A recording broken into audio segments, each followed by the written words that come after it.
আসসালামু আলাইকুম, সবাই কেমন আছেন? আজকে আমাদের অ্যাকোরিয়ামের নতুন একটি ব্লগে আপনাদের স্বাগত জানাচ্ছি। আমি সাইদুল হাসান। আজকে দেখাবো কিভাবে আপনার অ্যাকোরিয়ামের পানিগুলা সঠিকভাবে চেঞ্জ করবেন, অর্থাৎ কোন পদ্ধতিতে চেঞ্জ করলে আপনার মাছগুলো আর মরবে না। আজকে আপনাদের সেই পদ্ধতি দেখাবো এবং আমার অ্যাকোরিয়ামে নতুন কি সদস্য আসলো সেগুলো আপনাদের দেখাবো। দেখেন, প্রথমে আমি অ্যাকোরিয়ামের এই যে নিচে যে আউটলাইন আছে সেই আউটলাইন দিয়ে সবগুলো পানি বালতির মধ্যে নিয়ে নিয়েছি। এই পানিগুলো বালতির মধ্যে নেওয়ার কারণ হচ্ছে, প্রথমত হচ্ছে আমি এখান থেকে ফেলবো, এরপর কিছু পানি আমি অ্যাকোরিয়ামের জন্য আবার রেখে দিব, কারণ আমরা সম্পূর্ণ পানিটা চেঞ্জ করব না। দেখেন, এই যে অ্যাকোরিয়ামের ভিতরে কিছু শ্যাওলা জন্মেছে। এই শ্যাওলাগুলা পরিষ্কার করার জন্য আপনারা এই রকম একটা স্পঞ্জ ব্যবহার করবেন। দেখতে পাচ্ছেন, আমরা এই স্পঞ্জ দিয়ে এই যে দেখেন শ্যাওলাগুলো এই যে স্পঞ্জের মধ্যে উঠে আসছে। আমরা আস্তে আস্তে এই যে পানিগুলো একদম শূন্য করে নিয়ে নিব। এবার আমি দেখাচ্ছি, এই স্পঞ্জ দিয়ে পানিগুলো ছেঁকে একদম শূন্য করে ফেলব। তাহলে আমার পানির সাথে সবগুলা ময়লা উঠে চলে আসবে।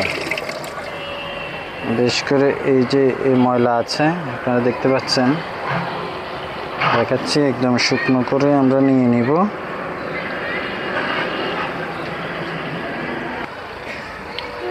আমরা একদম পরিষ্কার করে ফেলেছি অ্যাকোরিয়ামটা।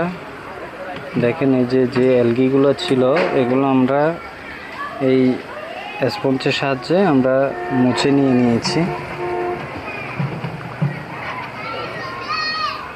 তারপর আমরা এবার পানি ফিল আপ করে দিব। তবে সব থেকে ভালো হচ্ছে আমরা এরকম একটা ছাঁকনি দিয়ে এর মধ্যে এবার পানিগুলো দিয়ে দিব। আমরা নতুন পানি অ্যাড করে দিচ্ছি।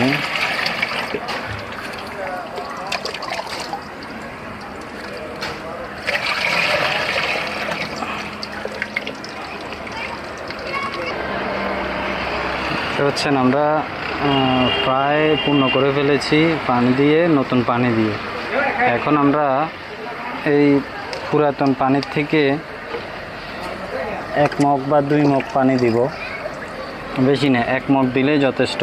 আমরা ছাঁকনি দিয়ে ছেঁকে 1 মগ পানি দিলাম। এই পানিটা হচ্ছে পুরাতন ব্যাকটেরিয়াগুলো আমরা আবার এই পানিতে মিক্স করে দিলাম। এতে করে মাছগুলা পুরান ব্যাকটেরিয়া পাবে, আবার নতুন পানিও পাবে। আমরা খাবার দিয়ে দেখাচ্ছি, পাশাপাশি দেখাচ্ছি আমাদের অ্যাকোরিয়ামের নতুন সদস্যগুলা।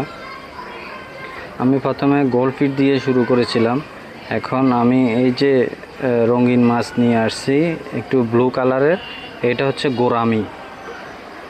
আর সাথে আমি নিচে দেখা যাচ্ছে একটু করে দিলাম, এগুলো হচ্ছে 2টা শার্ক মাছ নতুন করে অ্যাড করেছি, 2টা শার্ক মাছ আর হচ্ছে 2টা গোরামি। এবার আপনাদের আমার নতুন ছোট্ট অ্যাকোরিয়াম দেখাচ্ছি। এই হচ্ছে আমার ছোট্ট অ্যাকোরিয়াম। পানিগুলো একটু ময়লা হয়ে গেছে, যার জন্য একদম ভালো করে মাছগুলো দেখা যাচ্ছে না। আমরা এই অ্যাকোরিয়ামের পানিটাও চেঞ্জ করব।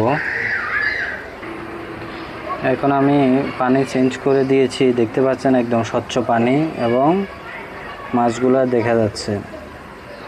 এখানে 2টি হচ্ছে গাপ্পি, এই যে যেগুলা লেজ কালারফুল দেখতে পাচ্ছেন, আর আরেকটি হচ্ছে মৌলি। এবার দেখেন এদের খাবার কিভাবে আমি করি। এই যে আমার কিনে আনা খাবারগুলো বড় মাছের জন্য, সেগুলোকে আমি হালকা একটু ব্লেন্ড করে নিয়েছি। কোনো কিছু দিয়ে আপনারা একটু ফিশে গুঁড়ো করে নেবেন, কারণ বড় দানা এই ছোট মাছগুলো খেতে পারে না। আমি এখন একটু একটু করে খাবার দিয়ে দেখাচ্ছি আপনাদের।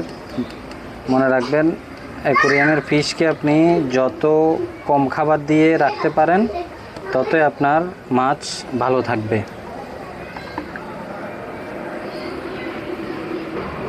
দেখেছেন আমি অল্প কয়টা খাবার দিয়েছি, কারণ এই 3টা মাছের জন্য এর থেকে বেশি খাবারের প্রয়োজন নেই। আপনারা যখন বেশি খাবার দিবেন তখন এই পানিগুলা নষ্ট হয়ে যাবে উচ্ছিষ্ট খাবারের জন্য। আরও নতুন নতুন টিপস পাওয়ার জন্য আমার চ্যানেলটি সাবস্ক্রাইব করে দিবেন, লাইক কমেন্ট শেয়ার করবেন। ধন্যবাদ। আসসালামু আলাইকুম।